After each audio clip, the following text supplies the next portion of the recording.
Assalamualaikum warahmatullahi wabarakatuh. Selamat datang di channel Sharing Risk ID. Pada video kali ini kita akan membahas mengenai bagaimana cara merubah partisi hard disk kita yang awalnya GPT berubah menjadi MBR, atau sebaliknya ya, yang awalnya MBR kita ubah jadi GPT. Ya maaf ya teman-teman, di sini karena lagi hujan jadi mungkin suaranya agak terganggu ya. Biasanya yang mencari video seperti ini itu karena lagi install ulang, ternyata yang harusnya kita melakukan install ulang itu pakai installer yang legacy, tapi kita salah, kita malah memakai yang UEFI atau sebaliknya. Bagi yang masih bingung kapan harus legacy dan kapan harus pakai yang UEFI, di sini saya jelaskan dikit aja ya. Jadi untuk partisi hard disk itu ada dua, ada yang MBR, ada GPT. Nah, kalau misalnya MBR berarti kita harus pakai installer yang legacy. Kalau GPT berarti pakainya yang UEFI. Nah, di sini sebenarnya ada satu komponen lagi, yaitu adalah si komputernya sendiri atau si laptopnya sendiri. Apakah support legacy atau supportnya UEFI atau support keduanya, bisa jadi seperti itu.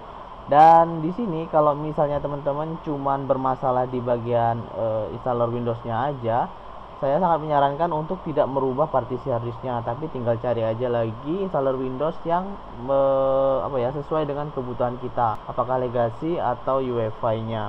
Nah, tapi di sini saya membuat video ini itu bagi teman-teman yang ternyata antara si partisi harddisk dan si komputer atau laptopnya itu tidak sinkron, dimana misalnya partisi harddisknya itu MBR sedangkan si laptopnya itu cuman supportnya di UEFI. Nah, ini kan nggak nyambung nih. Nah, kalau yang seperti ini saya sangat menyarankan untuk teman-teman merubah partisi harddisknya. Nah, untuk merubah partisi harddisk sendiri sebenarnya ada dua cara. Yang pertama itu yang tanpa menghapus atau menghilangkan file yang ada di harddisk kita. Nah, nanti kalau misalnya cara pertama ini gagal, ya terpaksa kita harus pakai cara yang kedua. Dan cara yang kedua ini efeknya akan menghapus semua file yang ada di harddisk kita.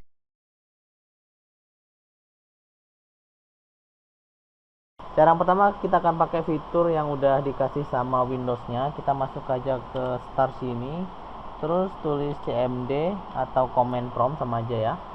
Nah, di sini kita klik kanan lalu pilih run as administrator, terus tekan yes. Untuk cara yang pertama ini itu khusus untuk yang awalnya MBR akan dirubah menjadi GPT. Ini tidak bisa untuk yang sebaliknya ya. Bagi teman-teman yang ingin merubah GPT ke MBR, bisa langsung aja ke cara yang kedua nanti. Nah, lalu di sini kita tuliskan MBR to GPT, tapi to-nya pakai angka 2 seperti ini. Lalu spasi garis miring validate spasi garis miring disk titik 20. Nah, karena di sini saya akan ubahnya yang disk 0 ya. Terus spasi garis miring lagi allow full OS. Nah, full OS nya F nya besar, OS nya juga huruf besar semua, tekan enter. Nah, di sini kita sekali lagi MBR to GPT. Nah, bedanya di sini ya, convert spasi garis miring disk titik 20 sama itu tadi ya, allow full OS. Enter lagi. Nah, di sini teman-teman nggak usah diapa-apain, diamin aja prosesnya lagi berjalan.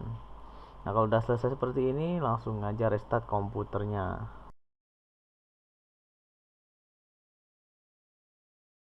Cara yang kedua ini adalah kita menggunakan komputer lain untuk membantu kita melakukan install ulang. Nah, di sini ceritanya komputer pertama ini adalah komputer yang support dengan legacy, tapi entah bagaimana harddisknya itu terformat GPT. Dan ini nggak nyambung ya teman-teman. Kenapa nggak nyambung? Kalau misalnya kita install ulang pakai yang formatnya legacy, ke komputernya nyambung, tapi dengan si harddisknya, format harddisknya ini nggak cocok ya. GPT nggak bisa kita isi dengan legacy. Begitu juga kalau misalnya kita pakaikan yang UEFI, ke harddisknya mau cocok, tapi kalau ke komputernya nggak support UEFI, ya sama aja nggak bisa ya teman-teman. Nah, jadi kalau misalnya kasusnya seperti ini, kita bisa pinjam komputer teman yang support booting di UEFI. Nah, jadi kita cabut dulu harddisk dari sini, kemudian kita copot juga harddisk yang di komputer UEFI ini, ganti dulu sebentar atau sementara pakai yang GPT. Setelah itu kita install menggunakan installer Windows yang UEFI juga tentunya. Nah, nanti setelah kita berhasil melakukan install ulang, kita baru copot lagi si harddisknya, baru kita pindahkan ke sini. Nah, walaupun si harddisknya formatnya tetap GPT dan ininya legacy, itu tetap bisa jalan teman-teman ya. Dan tentunya cara yang kedua ini tidak akan menghapus file kita, terutama yang di D ya. Yang di C sih terserah teman-teman mau dihapus atau enggak pada saat melakukan penginstalan ulang.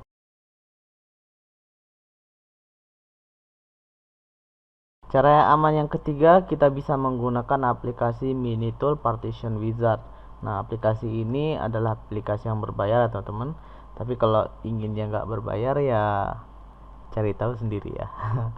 Dengan aplikasi ini kita bisa merubah partisi harddisk kita dari GPT ke MBR atau sebaliknya. Cuman di sini perlu teman-teman ingat, nah kalau partisi harddisk kita MBR akan dirubah menjadi GPT itu tidak masalah asalkan komputer kita tetap support untuk menjalankan OS-nya nanti. Nah, sedangkan kalau misalnya awalnya dari GPT akan kita ubah menjadi MBR, nah itu tidak bisa kalau harddisk kita itu ada Windows-nya. Sebenarnya bukan nggak bisa ya, tapi nanti Windows atau OS-nya akan rusak kalau kita paksakan mengganti yang tadinya GPT menjadi MBR. Tapi kalau teman-teman ya nggak apa-apa lah, misalnya rusak juga kan, ini mau diinstal ulang, yang penting berubah partisi harddisknya. Ya, kalau memang seperti itu ya langsung aja gas teman-teman ya. Setelah nanti dirubah lalu lakukan install ulang dengan installer Windows yang tentunya support dengan UEFI. Nah, sebenarnya kalau misalnya harddisk kita itu di dalam komputer, misalnya harddisknya ada 3 ya, dan yang kita ubah itu harddisk yang ketiga dan tidak ada OS atau Windowsnya di sana, ya nggak masalah juga kalau seperti itu. Intinya seperti itulah cara kerja dari aplikasi Minitool Partition Wizard ini. Kalau misalnya udah paham ya, kita langsung aja ke bagaimana sih cara atau penampakan aplikasi ini sendiri. Oke, kita langsung aja buka aplikasi Minitool Partition Wizard ini. Nanti tampilannya kurang lebih akan seperti ini, dan di sini kita langsung tahu harus kita itu GPT atau MBR. Nah, karena di sini punya saya GPT, jadi saya nggak berani convert ke MBR karena teman-teman udah tahu juga kalau misalnya kita convert Windows-nya akan rusak. Sedangkan di sini harddisk saya cuma satu di komputer ini, jadi nggak bisa saya rubah ya teman-teman. Cuman kalau mau rubah tinggal klik kanan aja lalu convert GPT disk to MBR, atau bisa klik sini lalu convert GPT disk to MBR yang di sini. Tapi kalau formatnya MBR ke GPT, pas kita convert, nanti akan muncul peringatan seperti ini. Nah, ini kita disuruh memastikan apakah komputer kita itu support dengan UEFI booting atau enggak. Kalau misalnya support, pastikan settingannya itu ke UEFI, jangan sampai enggak ya. Nah, kalau udah ya tinggal apply aja, lalu kita tekan yes di sini, tunggu sebentar, lalu kita tekan restart now. Nah, nanti setelah restart otomatis akan sudah berubah formatnya. Oke, itu tadi 3 cara untuk merubah dari GPT ke MBR atau sebaliknya dengan yang aman-aman ya, jadi tidak menghapus data kita. Nah, tapi kalau misalnya ketiga cara yang tadi itu ternyata gagal, kita terpaksa harus memakai cara yang kedua ini. Nah, dimana cara yang kedua ini kita harus kehilangan data-data kita. Nah, untuk cara yang kedua ini kita harus menghapus bersih semua partisi harddisk tersebut, sehingga mengakibatkan isi dari harddisk tersebut juga akan terhapus ya. Nah, jadi untuk cara menghapusnya sendiri ada dua. Biasanya teman-teman pakai diskpart, jadi melalui CMD dulu terus diskpart, nanti di clean di sana. Karena saya tidak suka yang seperti itu, ngapal-ngapalin tulisan, jadi biasanya saya menghapusnya itu pas saat install ulang dan tampilannya itu seperti ini. Saya akan menghapus semua partisi dari harddisk atau drive tersebut. Nah, contohnya di gambar ini teman-teman bisa perhatikan di bagian drive 0. Ini ada drive 0, ini drive 0, ini drive 1. Jadi untuk satu harddisk itu memiliki kode yang sama. Misalnya kita akan menginstal di drive 0, berarti kita hapus di drive 0 aja. Yang drive 1 dan seterusnya itu jangan dihapus karena itu udah beda harddisk ya. Nah, misalnya saya akan menghapus di bagian drive 0, jadi saya klik di sini, klik lalu delete di sini. Nah, nanti kita ke baris nomor 2, drive 0 juga kan. Kita pencet sini terus delete lagi. Misalnya drive 0-nya ada 3 ya, berarti kita pencet lagi yang ketiganya terus delete lagi. Pokoknya yang nama drive-nya itu sama, misalnya sama-sama 0, berarti kita hapus semuanya. Lalu setelah kita hapus semuanya, kita bikin di bagian sini new. Nah, setelah sini baru kita buat partisi baru untuk si drive 0-nya. Kurang lebih seperti itu ya, teman-teman. Jadi seperti itu ya. Kalau masih ada yang kurang jelas atau dirasa perlu ditanyakan, langsung aja tulis di kolom komentar.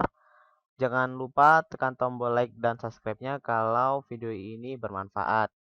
Tonton juga video-video bermanfaat lainnya di sini dan sampai jumpa di video selanjutnya.